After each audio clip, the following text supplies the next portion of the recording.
Bismillahirrahmanirrahim. Alhamdulillahirabbil alamin. Wassalatu wassalamu ala sayyidina Muhammadin asyrafil mursalin wa ala alihi washabbihi ajmain.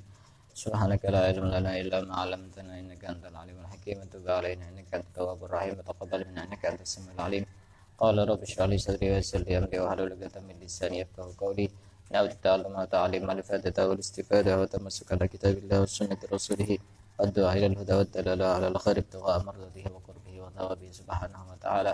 Qala al-musannif rahimahullah ta'ala wa nafa'ana bihi wa bi ulumihi wa amadana bi asraril taurin amin. Kita lanjutkan kajian kitab Al-Arba'in An-Nawawiyah pada kesempatan kali ini.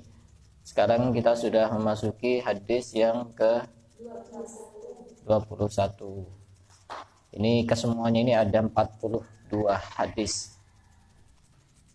Ini bagusnya sebelum Ramadan ini dihatamkan. Sebelum Ramadan dihatamkan. Jadi setiap minggu kan cuma diambil 2. Ini Ramadan ini kira-kira kurang 2 bulan. Nah, 2 bulan. 2 bulan. Kira-kira kurang 2 bulan. Hari Sabtu itu sudah 1 Rajab. Rajab, Sya'ban, Ramadan. Kurang 2 bulan. Kira-kira kurang 2 bulan. Tepat. Nah, ini kalau diambil tiap minggu 2 kan berarti berapa? 1 bulan berapa? 1 bulan 8 kali. Hah? 8 kali. Kalau 2 bulan 16 ya. Ini masih sisa berapa? Separuh. Iya. Kita insya Allah targetkan sebelum Ramadan ini hatam yang Al-Arba'in An-Nawawiyah yang kita pelayankan kitabnya tebal-tebal. Kita lanjutkan hadis yang ke-21 An Abi Amr. Ini dari Abi Amr, wakila Abi Amrah. Ada yang mengatakan bukan Abi Amr tapi Abi Amrah. Nama aslinya Sufyan bin Abdullah As-Saqafi radhiyallahu taala anhu qala. Sufyan bin Abdullah As-Saqafi ini bertanya kepada Rasulullah, "Qultu ya Rasulullah, wahai Rasulullah, qul li fil Islami qaulan la as'alu anhu ahadan ghairak." Katakanlah kepadaku di dalam Islam satu ucapan yang dengan satu ucapan itu aku tidak akan bertanya kepada siapapun selainmu. Ini permintaan yang cukup singkat tapi padat. Jadi ini sahabat ini bisa dikatakan rakus, tapi rakus dalam hal yang baik. Coba katakan kepadaku satu perkataan saja, di mana dengan satu perkataan itu aku sudah tidak butuh bertanya kepada siapapun dari orang selainmu. Jadi intinya nasihat yang singkat padat berisi. Apa kata Rasulullah? Rasulullah menjawab, qala qul amantu billahi tsumma istaqim. Katakanlah wahai Sufyan bin Abdullah As-Saqafi, amantu billah, katakanlah aku beriman kepada Allah, tsumma istaqim, kemudian istiqamahlah. Rawahu Muslim. Hadis diriwayatkan oleh Imam Muslim. Ini yang hadis ini dari Sufyan bin Abdullah As-Saqafi. As-Saqafi itu nama kabilah yang sangat masyhur yang berada di daerah Taif. Di mana Taif ini juga pernah dimasuki oleh Rasulullah. Yang pada waktu itu juga pernah dilempar oleh orang-orang yang membenci Rasulullah, dilempar batunya sampai mengeluarkan darah. Dan beliau meriwayatkan 5 hadis, sedikit yang diriwayatkan, cuma 5 hadis. Siapa yang paling banyak meriwayatkan hadis? Siapa? Hah? Abu Hurairah. Ada sampai 5.000 lebih hadis. Artinya apa di sini? Kita bahas nasihat Rasulullah ini sangat singkat. Amantu billah, katakanlah aku beriman kepada Allah. Kita tidak cukup dengan mengatakan aku beriman kepada Allah. Tapi iman itu adalah butuh kepada pembuktian. Sebagian ulama menafsirkan tentang amantu billah ini, yang dimaksud dengan amantu billah artinya jaddid imanaka bihi hala kaunika dzakiran bilisanika wa mutadzakkiran bijananika ay qalbika. Artinya perbarui imanmu pada saat engkau berzikir dengan lisanmu dan mengingat dengan hatimu. Abdullah As-Saqafi ini kan sudah iman. Tapi kenapa Rasulullah mengatakan qul amantu billah, katakanlah aku iman kepada Allah. Bukan berarti disuruh beriman, tapi suruh memperbarui iman. Karena iman itu butuh di upgrade ya. Upgrade ya. Istilahnya ya. Di upgrade. Sama kayak aplikasi-aplikasi di HP itu kalau lama tidak diperbarui kan dia agak lemot. Karenanya iman itu juga butuh diperbaiki, butuh diperbarui. Kita itu urusan baterai ya, misalnya baterai HP itu sudah mau habis langsung dicas. Giliran imannya yang redup, sudah mau habis dibiarkan. Padahal baterai itu urusan duniawi, iman urusan yang nanti akan berlanjut sampai ke akhirat. Itu artinya amantu billah, artinya memperbarui iman. Cara memperbarui imannya dengan melakukan hal-hal yang baik, dengan melakukan ibadah, dengan melakukan ketaatan. Ada sebagian ulama yang lain yang mengatakan artinya amantu billah itu adalah dum ala imanika billah. Terus meneruslah pertahankan keimanan kepada Allah. Itu artinya amantu billah. Dan iman ini sangat erat kaitannya dengan istiqomah. Makanya ini disandingkan dengan istiqomah. Karena orang itu kalau sudah imannya kuat, maka dia akan membuahkan hasil yang namanya istiqomah. Berarti kalau ada orang yang belum bisa istiqomah, berarti imannya masih ada yang bermasalah. Istiqomah itu sesuatu yang sangat berat sekali. Tidak semua orang bisa. Bahkan dikatakan oleh sebagian ulama bahwa yang bisa melakukan istiqomah secara sempurna itu hanya orang-orang besar saja. Bukan orang-orang biasa seperti kita itu. Orang-orang besar saja. Di dalam Al-Quran disebutkan innal ladzina qalu rabbunallahu tsumma istaqamu tatanazzalu 'alaihimul malaikatu alla takhafu wa la tahzanu wa abshiru bil jannati allati kuntum tu'adun. Orang itu kalau istiqomah diberi kabar bil jannati allati kuntum tu'adun. Diberi kabar akan dimasukkan ke dalam surga. Sedangkan istiqomah sendiri itu apa? Para ulama sebagian ada yang mengartikan istiqomah dengan pemahaman yang berbeda. Ada banyak versi. Apa itu istiqomah?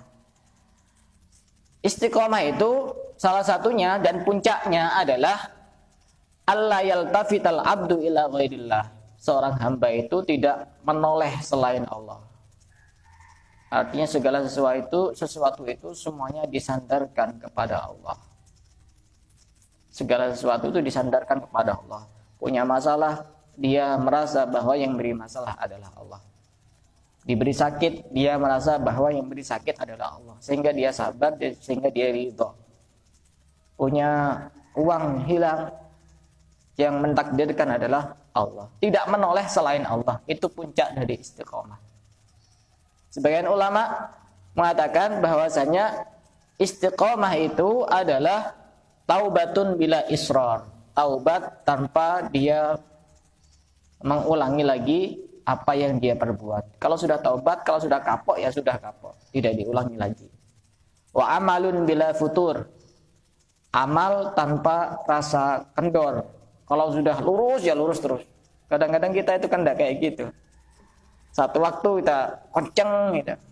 Baca Quran sehari saking semangatnya sampai 1 jam, 2 jam. Besoknya sudah enggak. Karena istiqomah itu sebenarnya harus mengukur kemampuan kita. Jangan terlalu berambisi. Kadang-kadang orang itu terlalu berambisi. Akhirnya itu juga salah satu perangkap setan. Setan cerdas walaupun tidak pernah kuliah. Ayo kamu pokoknya semangat. Kalau sudah semangatnya ini memuncak, ya sudah jatuhkan. Akhirnya tidak sama sekali. Kadang setan itu seperti itu. Jangan terlalu ambisi. Istiqomah itu salah satu caranya kita melakukan hal-hal yang sekiranya kita tidak merasa berat. Yang menurut kita itu ringan. Karena kalau sudah dari awal berat, itu nanti satu ketika pasti juga akan tumbang itu orang seperti itu. hal-hal yang ringan tapi dilakukan secara istiqomah. Bahkan Imam Ghazali mengatakan dalam salah satu kitabnya, la khaira fi khairin la yadum. Tidak ada kebaikan di dalam sebuah kebaikan yang tidak dilakukan secara terus-menerus. Bal syarrun la yadum khairun min khairin la yadum. Bahkan keburukan yang tidak terus-menerus itu lebih baik daripada kebaikan yang tidak terus-menerus. Keburukan yang tidak terus-menerus. Contohnya misalkan pernah mencuri misalnya.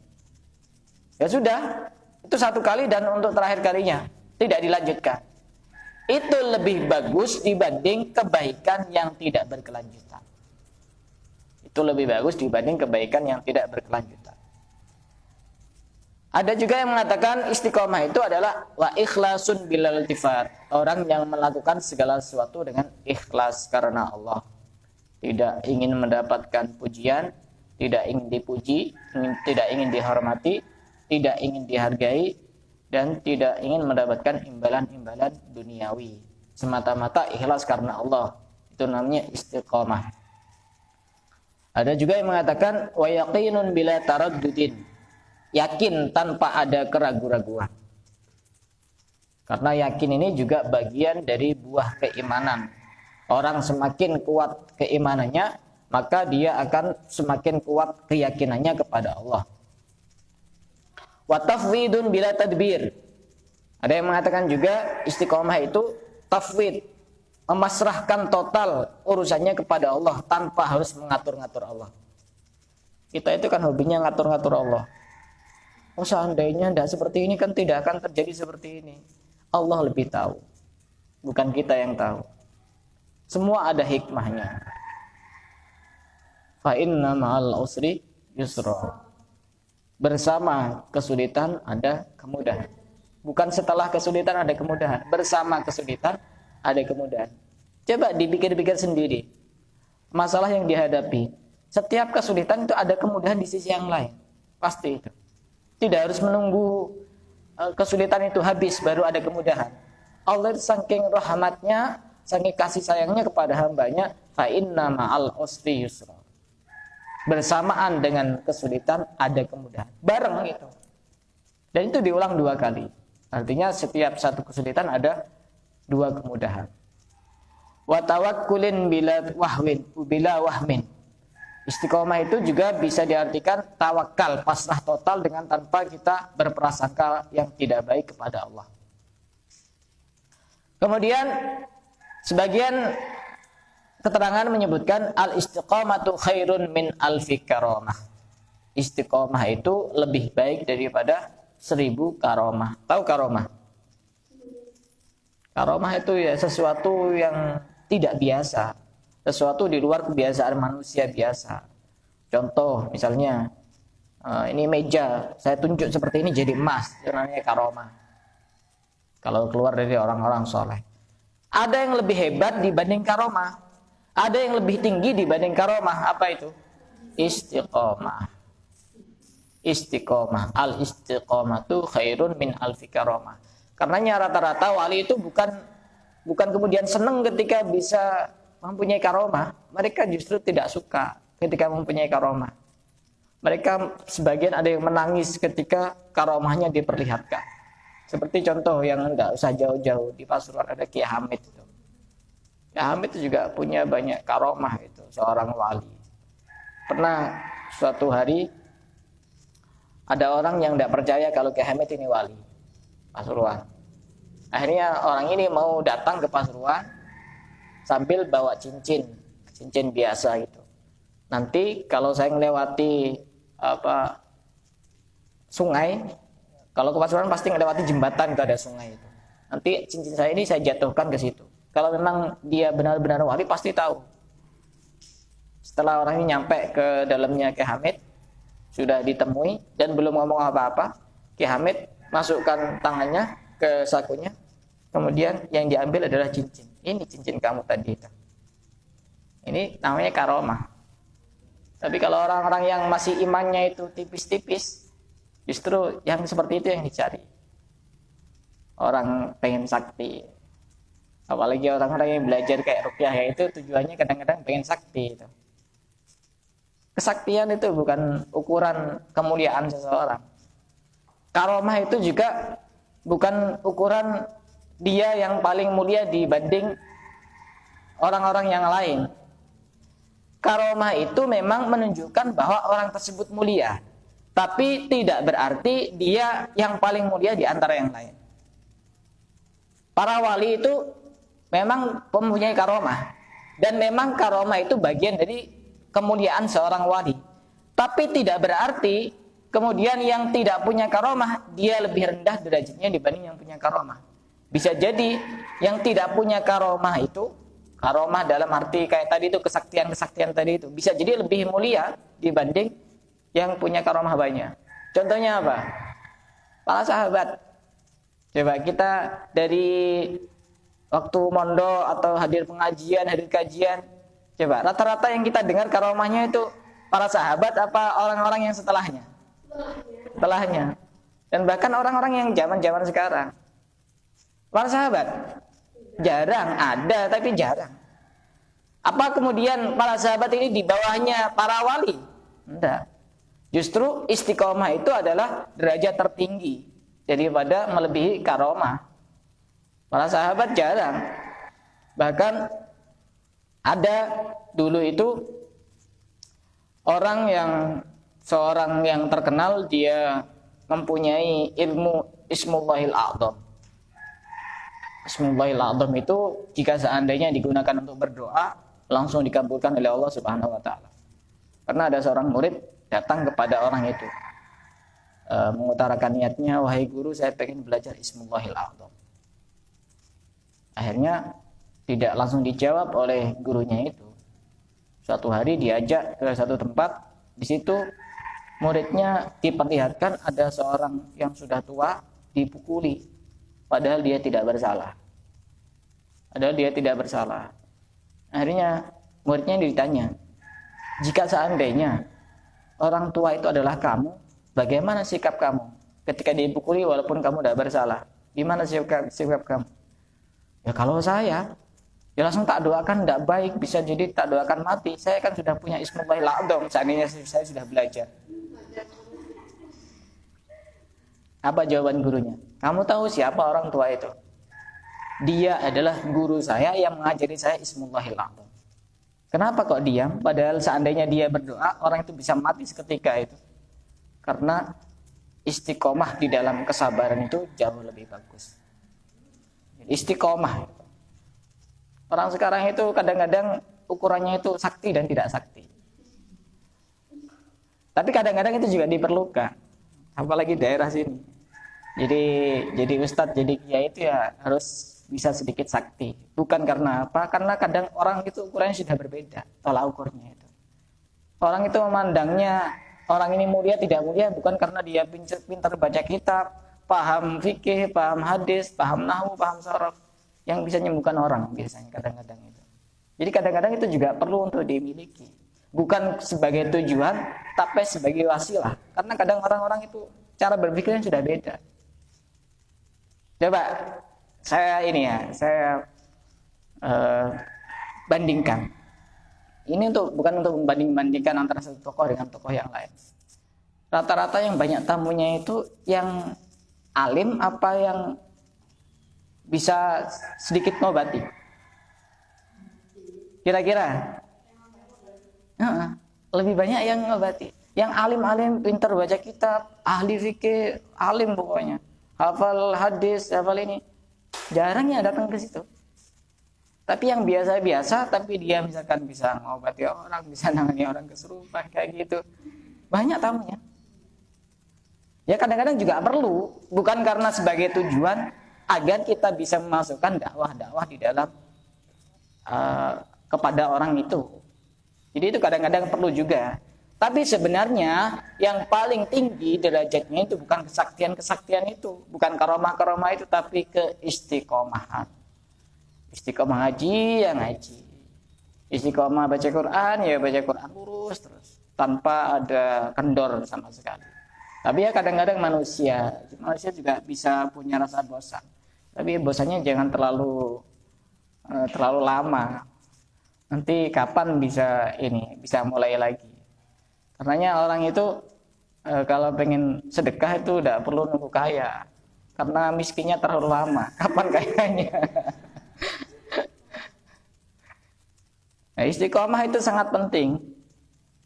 Karenanya salah seorang wali dari wali-wali Allah yang bernama Imam Hasan Al-Basri, beliau salah satu doanya, Allahumma anta rabbuna farzuqnal istiqomah. Ini doanya Imam Hasan Al-Basri.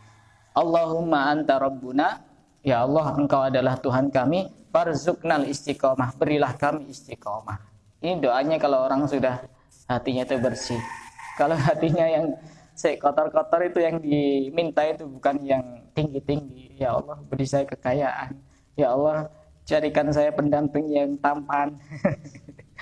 Ya tidak apa-apa kalau niatnya untuk bisa bersyukur. Kita seringkali melalaikan berdoa yang lebih penting daripada apa yang kita minta. Yang kita doakan kan keluarga, anak, harta. Pernah minta kepada Allah, ya Allah beri saya keistiqomahan gitu. Pernah?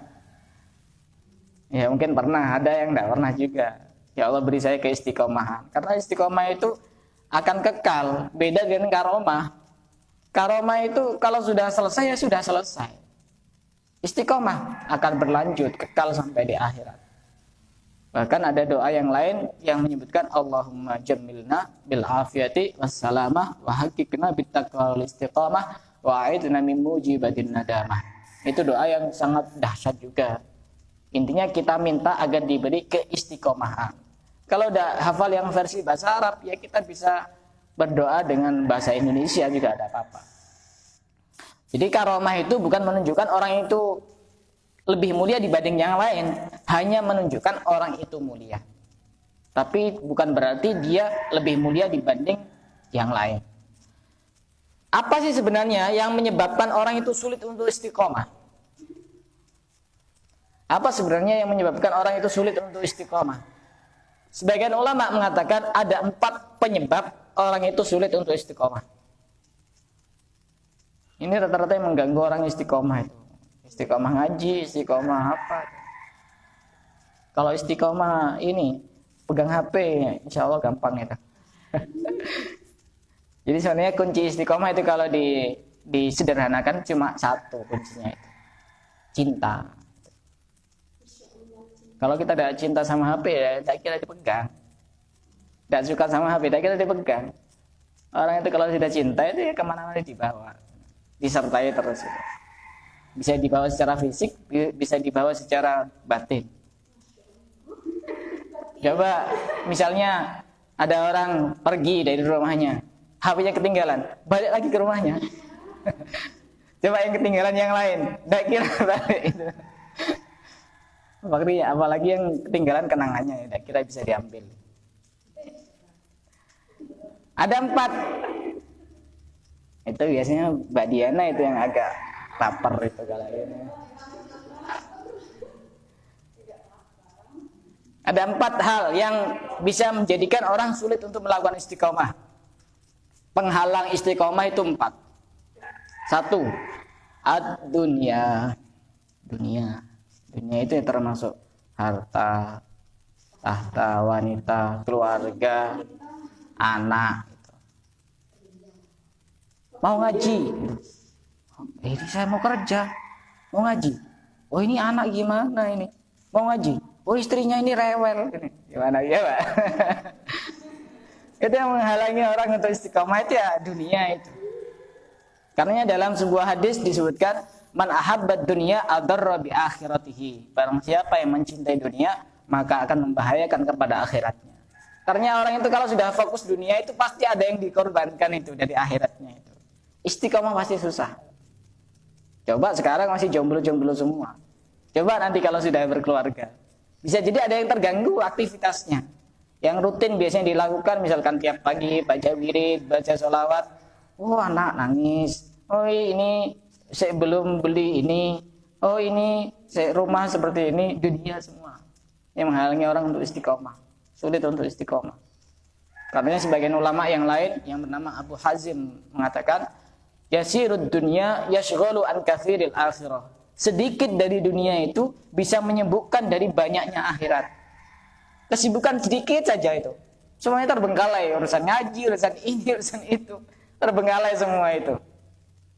Itu yang menyebabkan orang itu sulit untuk istiqomah karena urusan duniawi. Urusan duniawi. Rata-rata orang yang biasanya mungkin tidak hadir itu ya karena kemungkinan urusan duniawi alasannya. Bukan urusan yang lain. Suruh ini, suruh itu. Suruh belanja, suruh ini. Banyak. Yang kedua, al-khalqu, makhluk atau lebih tepatnya manusia. Oh berangkat pengajian, oh, ada temennya, oh udah enak nanti gimana? Ada tamu, ada ini. Oh orang apa ada tetangganya minta tolong. Itu manusia. Memang di sisi yang lain kita semakin banyak teman semakin bagus, tapi di sisi yang lain juga ada sisi negatifnya, menghalangi orang untuk istiqomah. Terlalu banyak kenalan. Mau ke sana, datang teman yang ini. Sudah pulang, datang yang lain lagi, tetangganya. Datang lagi kerabatnya. Menghalangi orang untuk istiqomah. Apalagi yang datang itu pacarnya. Tidak kira ditinggalkan itu. Itu menghalangi untuk istiqomah, al-khalq. Yang ketiga, yang menghalangi kita untuk istiqomah adalah syaitan. Karena setan ini tidak pernah istirahat. Setan itu tidak pernah cuti. Makanya kita harus meniru setan dalam satu hal saja. Semangat. Jadi kita harus menjiwai semangat-semangat setan yang tidak pernah kendor. Satu saja yang ditiru dari setan, semangatnya. Jangan niru yang lain. Semangatnya itu tidak pernah kendor setan itu. Masa kita kalah sama setan itu? Bagaimana caranya agar kita ini bisa istiqomah? Ya hindari dari mendekati teman-teman setan. Karena kita tidak bisa melihat wujud asli setan. Hanya beberapa orang saja yang bisa melihat wujud asli setan yang beberapa kemarin itu dijelaskan. Caranya bagaimana agar kita ini bisa terus istiqomah? Hindari teman-teman setan. Siapa teman-teman setan itu? Di sini disebutkan minimal kurang lebih ada 10 teman-teman setan. Jauhi itu teman-teman setan itu. Jangan sampai kita termasuk jadi temannya setan. Siapa yang pertama? Sultanun Jair, penguasa yang zalim. Sibuk ngurusi ini, ngurusi urusan kekuasaan. Tapi dia lupa untuk bersikap adil. Hanya terbengkalai semua. Jadi Pak Camat, jadi kepala desa. Tapi di bawah pemimpin yang zalim misalnya. Terbengkalai semua nanti. Keistiqomahnya dia melakukan kebaikan. Ini teman setan yang pertama. Insya Allah kita tidak termasuk karena sudah jadi penguasa. Yang kedua, ghaniyun mutakabbir. Orang kaya yang sombong. Itu harus dijauhi. Bukan berarti kemudian dijauhi sejauh-jauhnya. Ya bolehlah bergaul secukupnya. Itu juga bisa menghalangi orang untuk istiqomah. Disuruh misalkan, kamu harus gengsi kalau udah punya baju kayak gini, gengsi kalau udah punya kendaraan seperti ini. Orang kaya tapi yang sombong, itu juga bagian dari teman-temannya setan. Jadi setan itu ada ininya juga, daftar pertemanan juga, sama kayak di Facebook, di Instagram itu juga ini. Tapi temannya sedikit tapi ini berkualitas, itu setan itu. Yang ketiga, siapa temannya setan? Tajirun khainun, pedagang yang khianat. Suka berbohong, suka menipu, suka curang. Itu pedagang yang khianat. Itu biasanya juga menghalangi orang untuk istiqomah kalau kita dekat dengan orang-orang seperti itu. Itu termasuk temannya setan. Yang keempat, syaribul khamri. Apa? Orang yang minum minuman keras. Itu juga bisa menghalangi orang untuk istiqomah. Baik orangnya sendiri maupun orang yang berteman dengan syaribul khamri. Karena sudah pikirannya sudah dirasuki sama setan. Orang dagang kemudian dia khianat juga pikirannya sudah dirasuki sama setan. Untungnya dia tidak berubah jadi setan. Nanti kalau berubah jadi setan tambah lebih menakutkan itu. Yang kelima, siapa temannya setan yang kelima? Al-Qattat. Al-Qattat itu orang yang suka memfitnah, mengadu domba, itu Al-Qattat.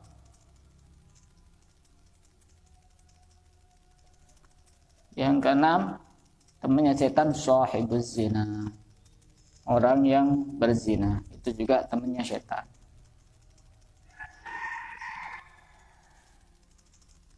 Yang ketujuh, akilu malil yatim. Orang yang memakan harta anak yatim. Karenanya kalau seandainya salah satu yang ada di sini dipasrahi misalkan untuk memegang panti asuhan anak yatim, itu harus benar-benar hati-hati. Karena ada bagiannya sendiri-sendiri. Ada yang memang dikhususkan anak yatim, ada yang dikhususkan untuk pemegang ini urusan anak yatim. Jadi jangan dicampur adukkan karena itu bahayanya sangat besar. Di dalam Al-Qur'an disebutkan innal ladzina ya'kuluna amwalal yatama dzulman innama ya'kuluna fi butunihim narah wa sayaslawna sa'ira. Orang yang makan harta anak yatim itu sama seperti memasukkan bara api ke dalam perutnya. Wa sayaslawna sa'ira. Ayat ini juga bisa digunakan untuk kalau ada orang yang dicurigai mencuri beberapa orang itu, kemudian ayat ini dibacakan ke air, terus diminumkan satu persatu. Nanti orang yang tidak mau ngaku dan dia mencuri, perutnya panas. Innal ladzina ya'kuluna amwalal yatama dzulman innama ya'kuluna fi butunihim nara wa sayaslawna sa'ira. Tapi ini cara seperti ini ya, ketika memang cara-cara yang halus tidak bisa. Sudah diinterogasi, disuruh ngaku, tidak bisa. Ya harus pakai cara seperti ini. Itu bisa untuk menjadikan orang itu ngaku. Kalau dia tidak nyuri ya tidak panas perutnya. Yang kedelapan, temannya setan siapa? Al-mutahawinu bis shalah. Orang yang meremehkan urusan sholat. Bukan orang yang tidak sholat ya. Kalau orang tidak sholat sudah jelas temannya setan. Orang yang meremehkan urusan sholat, menggampangkan urusan sholat. Sholat nanti. Sholat nanti. Atau saya males, saya nanti aja, masih ada waktu. Itu orang yang al-mutahawin bis shalah. Orang yang menggampangkan urusan sholat. Yang kesembilan, mani'uz zakah. Orang yang tidak mengeluarkan zakat. Orang itu kan kaya-kaya banyak, tapi kadang-kadang tidak mengeluarkan zakat. Jangan terlalu didekati orang-orang seperti itu, karena bisa menghalangi orang untuk bisa istiqomah. Yang ke-10, alladzi yutirul amal, orang yang panjang angan-angannya.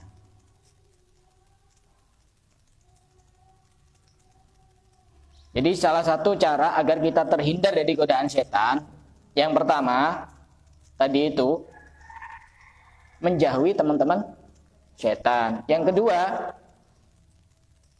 berzikir. Zikir kepada Allah. Orang banyak zikir insya Allah tidak gampang diganggu sama setan. Yang ketiga, ini masih nomor 3 tadi itu ya. Ini masih menjelaskan tentang setan-setan itu. Soalnya setan itu harus benar-benar dijelaskan. Soalnya kadang-kadang kita sendiri jadi setan. Yang ketiga, agar terhindar dari godaan setan, kita bisa membedakan mana ini bisikan setan, mana ini bisikan malaikat. Ketika kita sudah tahu, maka kita akan bisa menghindari. Contohnya gimana? Kalau kita dibisiki untuk melakukan hal-hal yang tidak baik, otomatis itu sudah jelas bisikan setan. Ya. Tapi kalau kita dibisiki untuk melakukan hal-hal yang baik, bisa jadi ada dua kemungkinan. Bisa jadi adalah bisikan malaikat, bisa jadi adalah bisikan setan. Apa bedanya? Bisikan setan itu adalah kebaikan, tapi kita niatnya itu tidak ikhlas atau ada tujuan-tujuan tertentu. Oh, kamu harus rajin hadir di sini. Nanti itu kamu biar diambil menantu sama ini gitu. Atau biar kamu tuh dianggap sebagai wanita yang paling solihah sedunia misalnya. Oh, berarti itu bisikan yang baik tapi menjerumuskan. Otomatis dari setan itu. Jadi setan itu kadang-kadang bukan cuma ngajak keburukan, tapi ngajak kebaikan, tapi ada udang di balik batu. Tahu udang di balik batu?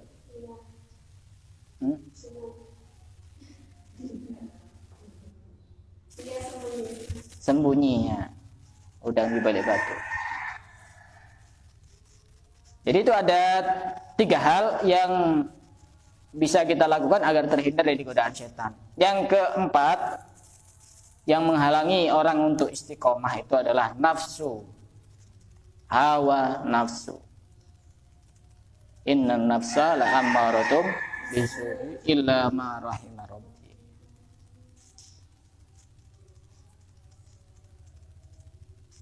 Kalau 4 hal itu tergabung menjadi satu, kita sulit untuk istiqomah. Orang fokus kerja, sulit untuk istiqomah. Untuk datang pengajian, datang majelis taklim, datang sholat berjamaah. Karena kita harus minta istiqomah kepada Allah. Jangan sampai lupa untuk tidak istiqomah. Satu contoh, sebagai penutup. Dulu ada salah seorang sahabat yang dia itu miskin, kemudian minta didoakan kaya oleh Rasulullah. Waktu miskin dia itu rajin ibadah, tapi kadang-kadang terlambat.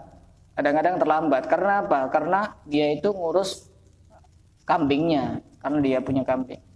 Akhirnya minta kepada Rasulullah untuk didoakan agar kaya. Kata Rasulullah apa? Rasulullah, ini kamu apa kuat kalau jadi orang kaya? Ya, kemungkinan kuat ya Rasulullah. Hanya didoakan jadi orang kaya. Padahal Rasulullah sebenarnya tidak berkenan didoakan jadi orang kaya. Awalnya rajin sholat berjamaah, kambingnya asalnya 1 jadi 2, 3, tambah semakin hari semakin jarang berjamaah, tambah tidak datang jamaah sama sekali. Semakin kaya dia. Jadi kadang-kadang minta kaya itu ya ada kalanya tidak bagus ketika kita tahu bahwa kita itu termasuk jenis orang yang tidak bisa istiqomah. Istiqomah itu susah. Karenanya kita jangan pengen mencari karomah-karomah, kesaktian-kesaktian.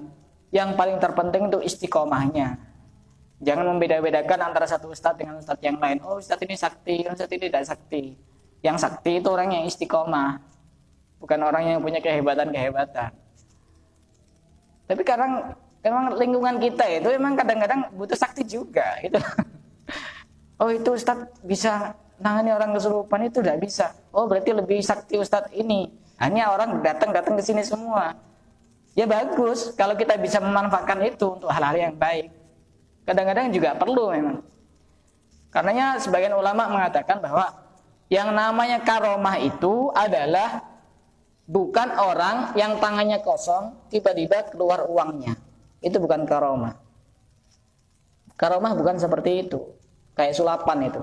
Tangannya kosong tiba-tiba keluar uangnya. Itu bukan karomah. Karomah yang sesungguhnya adalah orang yang di tangannya ada uangnya tiba-tiba hilang.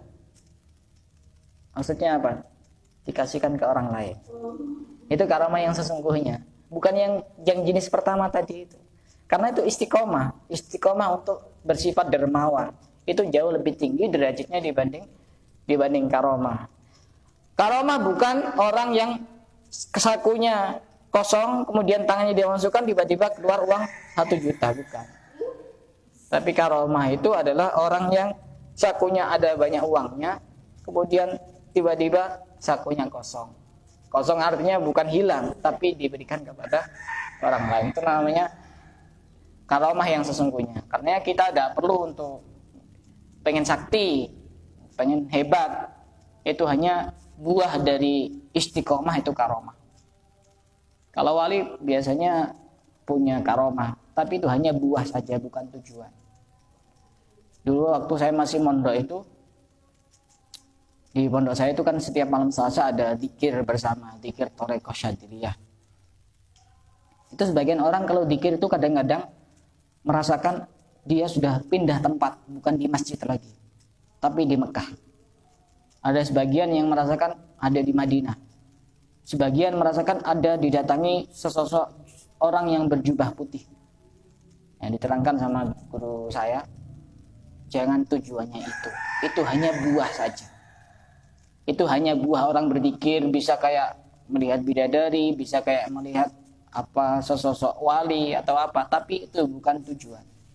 Itu biasanya buah saja, buah orang istiqomah, buah orang berzikir, buah orang baca Quran dan sebagainya. Tapi itu bukan tujuan. Tujuannya adalah wa anna ila rabbikal muntaha. Tujuan yang paling puncak adalah Allah. Karenanya yang paling terpenting adalah istiqomah. Istiqomah berbuat baik kepada orang lain, ya kita istiqomah terus. Jangan sekarang baik, besok tidak baik, besoknya baik lagi, besoknya tidak baik lagi. Ya istiqomah terus, semuanya istiqomah. Karena inti dari Islam itu adalah kita melakukan perintah-perintah Allah secara istiqomah dan menjauhi larangan Allah secara istiqomah. Kalaupun tidak istiqomah ya kadang-kadang saja.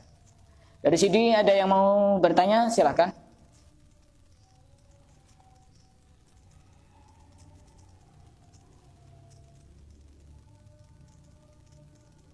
Ada yang mau tanya, silakan.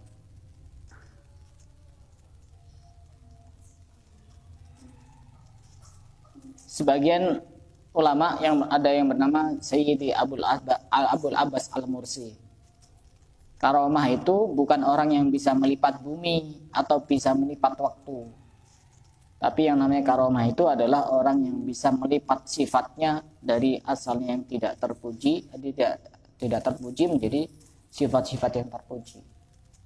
Orang sakti itu bukan orang yang bisa melipat bumi, jarak satu langkah bisa sampai ke Mekah, ke Madinah, bukan itu.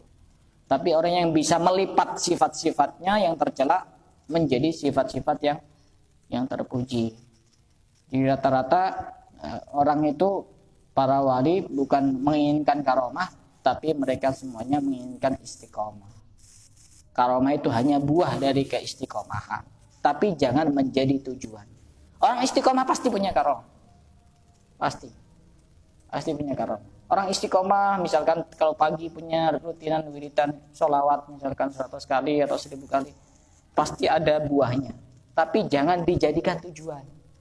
Kalau kita istiqomah setiap hari baca sholawat, tiba-tiba kok nyentuh orang saja langsung sembuh, akhirnya besok-besoknya lagi tujuannya itu. Jangan.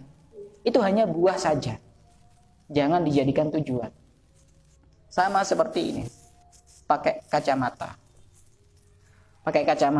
Ini kan hanya sekedar wasilah saja, tapi yang kita tujukan benda-benda yang ingin kita lihat. Kalau sudah pakai kacamata, jangan melihat itu. Kan tidak bisa melihat kacamata, sudah melihat itu. Tujuan pokoknya adalah Allah. Ada yang mau tanya? Kalau tidak ada yang bertanya, kita cukupkan sampai di sini. Dan besok kita lanjutkan hadis yang ke-22 yang menjelaskan tentang apakah amalan kita bisa masukkan kita ke dalam surga atau tidak.